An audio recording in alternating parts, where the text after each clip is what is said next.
За бид нар өнөөдөр нийслэлийн 2024-26 оны төсвийн гүйцэтгэл томоо хэрэгжиж байгаа мега төслүүд, төсвийн үр ашиг, энэ асуудалтай холбоотой үр дагавруудыг баахан ярьж байгаа шиг байна.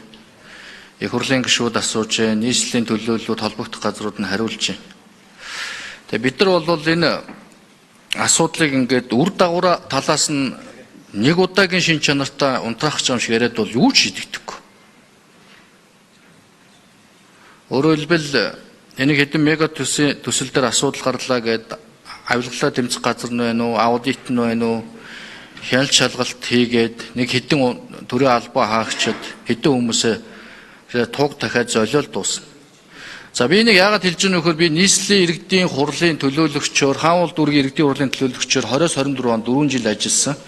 Энэ иргэдийн хурлын байгууллагын гажуудал дотоод бас асуудлыг маш сайн мэднэ. Энийгээ ч бас энэ 4 жилийн хугацаанд буюу 2024 онд нийслэлийн иргэдийн хурал дээрж ярьж ирсэн. Тэгэхээр энэ бол үр дагаврыг бид нэг удаагийн сонсгол хийгээд олон нийтэд яриад нэг хэдэн хүнийг шоронд хийгээд ингээд дуусчна гэж бодож байвал энэ том андуурал. Хямбугаан чотын дарга бас юу ч өөрчилж чадахгүй. Нэг нэгнийгээ намнах хэрэгсэл болол дуусна улс төрийн. Монгол Ардын намын дотоод зовлон зодон болол дуусна. Гол асуудал нь юу байгаа вэ гэхээр энэ тогтолцооны гажууд л багхгүй юу? Нийслэлийн иргэдийн хурал буюу нутгийн өөрөө удирдах байгуулагчийн засаг дарга хянч чадхаа байсан. Угаасаа л хянч чадахгүй явсаар ирсэн шүү дээ. Иргэдийн хуралд нийслэлийн 1.6 сая иргэдийн 40% нь очиж сонгуульд оролцдог. Тэндээс талаас илүүгүй Монгол Ардын нам аваад буюу нийт одоо сонгогчдын 30 гаруй хувиар л 45 төлөөлөгч байгаа 40-ыг бүрдүүлчихдэг. Нийт иргэдийн 70% нь бол сонгохгүй байгаа шүү дээ. Дэмжихгүй байгаа. Тэгээ хотынхаа даргаыг Монгол Ардын нам өөрөө томилдог. Томилсоор ирсэн. Тэгээ гарсан тэр 45 төлөөлөгчийнхөө 40-ыг засаг дарга нь өөрөө орон нутгийн өмчт компани удирдлагууд, төслийн удирдлага, тузын дарга гэж томилоод өөрийнхөө удирдлаганд оруулцдаг. Тэр ийм гажуудсан завхарлцсан тогтолцоогоор бол энэ өөрчлөгдөхгүй. Тэгэхээр бид нар юу өөрчлөх ёстой вэ? Энэ сонсголыг үр дүнтэй болгохын тулд юу өөрчлөх ёстой вэ гэхээр энэ гажуудлынхаа шалтгааныг өөрчлөх ёстой. Энэ бол сонгуулийн тогтолцоо. Одоо ганцхан нийслэлийг бид нар яриад байна. 20-24 онд нийслэлийн иргэдийн хурд 3 нам байсан. Монгол Ардын нам, Ардчилсан нам, хүн нам гэдэг. Хүн намаас 3 төлөөлөгч байсан. Наранбаяр, Гантуулга, миний бие бид 3 ажиллаж байсан. Тэгээ нийслэлийн олон асуудлыг бид нар хөндөж ярьж байсан. Тухайлбал нийтийн тээвэр дээр 10 жилийн хугацаанд 2,8 төгрөгийн татаас өгсөн. Нийтийн тээвэр нь хүртэем чанар юу ч өөрчлөгдөөгүй. Тэр бодхоос үлд ногоон автобусны хулгай гараад тэрийг бид нар илчилж нэг юм жоохон анхааралд орж ирсэн шүү дээ. Тэгээ нэг төр зүрийн болол өнгөрсөн. Би бас хаавал дөрөв иргэдийн хурал 4 жил ажиллаж байхад одоо засаг дарга нь алдарч авах 8 жил засаг дарга хийсэн хүн. Иргэдийн хурлын төлөөлөгч нөө бүгд орон нутгийн өмчт компани захирлууд болгоод өөрийнхөө удирдлаганд оруулцдаг. Төсвөө батлуулахын тулд иргэдийн хурлын төлөөлөгч нь засаг даргын үүдийг сахидаг.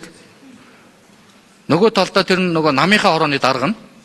Гэхдээ ийм засаглалын хямралд орцсон тогтолцоо яаж иргэдийн хурал нутгийн өөрөө удирдах байгууллага өөрөө бие даасан байдал, хараа тус байдал, иргэдийн нүд чих дуу хоолой болж явах юм бэ? Тэгэхээр бид нар эндээс энэ сонгуулийн тогтолцоогоо өөрчлөлт асуудлыг шийдэж чадахгүй бол болохгүй. Тэгэхээр би хотын даргаас асууя. Одоо энэ тогтолцоонд бид нар дор хаяжийн нийслэлийн иргэдийн хуралд нийт 45 төлөөлөгч юм байна уу? Нийт төлөөлөгчдийнхөө тоог өөрчлөнө үү? Ядаж талын холимог тогтолцоогоор сонгож, олон намын тогтолцоо, хяналтын тогтолцоо, сөрөг хүчний дуу хоолойг оруулж түүгээр дамжиж иргэдийн одоо хяналтыг, хатуу хяналтыг тавихгүй бол энэ өөрчлөгдөхгүй. Та дийлэхгүй нэг өөрчилж. Таны нөгөө талд чинь нийслэлийн намын хорооч нь байж байгаа. Дарга нь өөр хүн байж байгаа. Бүлэгч нь байж байгаа. Шал өөр юм ярина тэнд. Тэгэхээр бид нар бол иймэрхүү зүйлийг хэлээд хэлбэр төдий болно. Тэгэхээр энэ сонгуулийнхаа тогтолцоог нэгт өөрчлөөд нийслэлийн иргэдийн хурлынхаа байна уу, аймаг сум дүүргээ цуг оруулаад ядаж талын холимог тогтолцоо буюу пропорционал элемент оруулах дээр манлал үзүүлж энэ их хурлдах намынхаа бүлэгтээ, намынхаа удирц зөвлөлтөд ярьж ажиллаж чадах уу? Хоёр хотын дарга дэлхий дээр байгаа одоо хөгжсөн улсуудын 90 гаруй хувь нь иргэдээс шууд сонгодог. Энэ тогтолцоо руу шилжүүлэх дээр бас манлал үзүүлж дуу хоолой болж ажиллаж чадах уу?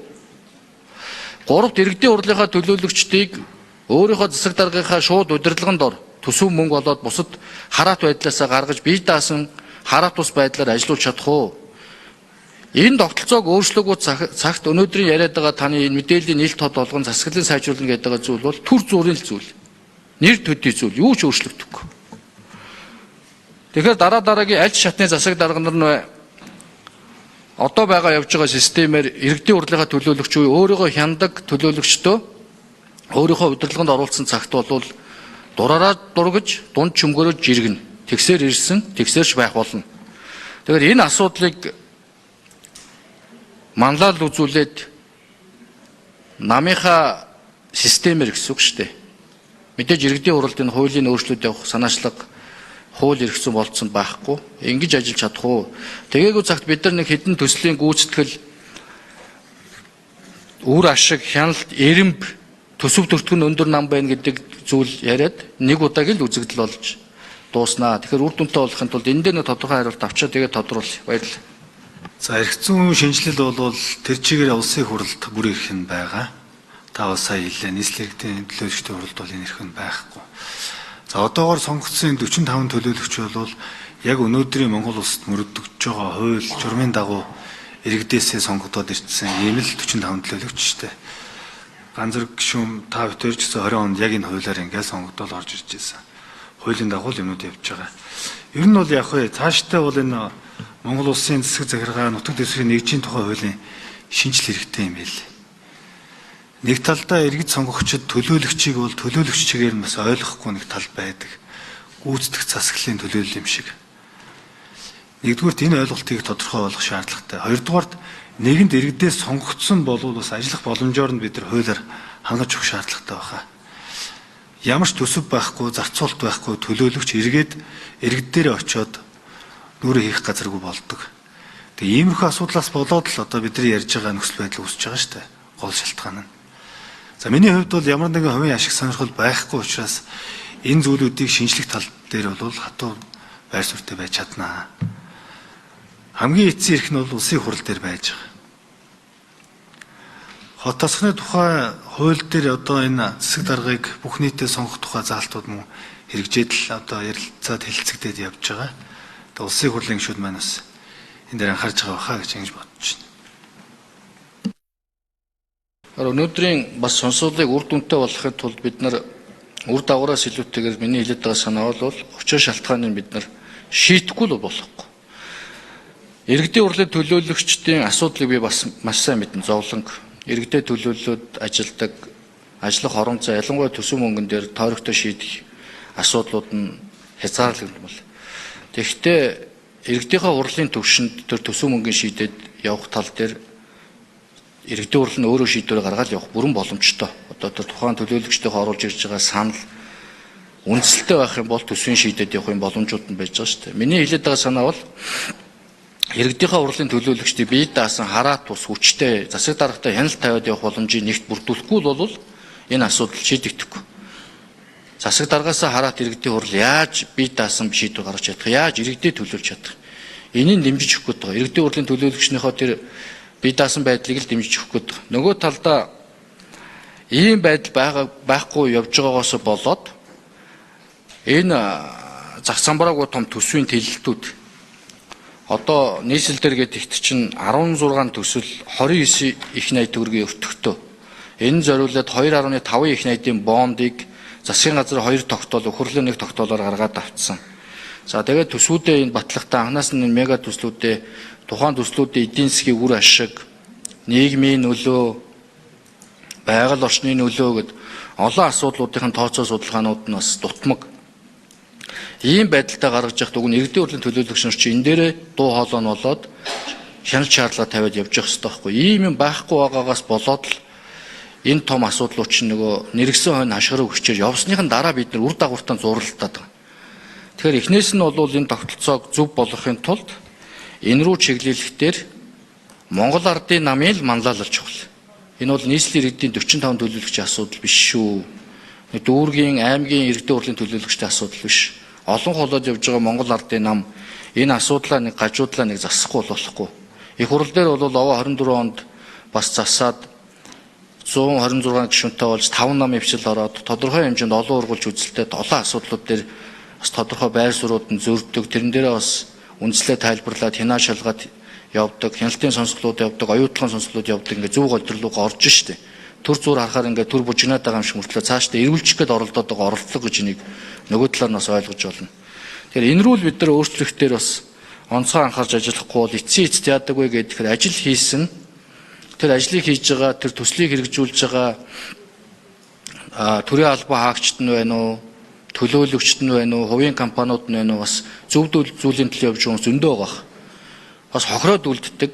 Тэд нараараа туг дахиад төр зуурын намжаагаа дөнгөрдөг ийм тогтолцоо үргэлжлээд явах гээд байна. Тийм болохоор энийг нэг суураар нь засчаасаа гэж бодсны үүднээс энийг билж байгаа шүү. Тэрнээс одоо би энэ төсөл болгоны үр ашиг, эдийн засгийн тооцоо, үндэслэл, эрэмб гэл асуугуудыг зөндөө юм байна. Энийг бид нар ярьлаа хэллээгээд нэг мэдээлэл иргэдэд өгөөл өнгөрнө. Тэгэхдээ нөхцөл байдал буюу тогтолцоо өөрөө өөрчлөгдөхгүй. Нэг тамийн тогооны үлгэршил юм явж байгаа шүү дээ. Энэ бол үргэлжлээд яваад байна. Тэгэхээр энийг бас анхаарч энэ рүү та өөрөө манлал үзүүлж намынхаа удирдах зөвлөлийн хэмжээнд удирдах зөвлөлөөс би таныг бас санал болгож тавигдсан гэж ойлгож байгаа. Хоёрт их хурлын намынхаа бүлэгтээ бас намынхаа шугамар ингээд холбогдоод ажиллаж байгаа гэж ойлгож байгаа. Тэнд байгаа их хурлынхаа бүлгийн гишүүдэд ойлгуулж дэмжүүлэх тал дээр анхаараараа. Мэдээж их хурлд байгаа бусад одоо хүн нам, марцсан нам, за одоо хүн намын зөвлөлийн даргын хувьд энэ асуудлуудыг бол хуулийнх нь санаачлах эрхийнхээ хүрээнд бол манлайлаад ингээд явна. Тэрийг дэмжиж бид нар явсан цагт бол энэ цаашдаа тогтолцоогоор өөрчлөгдөж энэ авилгал ээл ахуул алдаа завхрал зэгцрэх энэ боломж үрдэх юм а гэдгийг бас хэлье. Баярлалаа.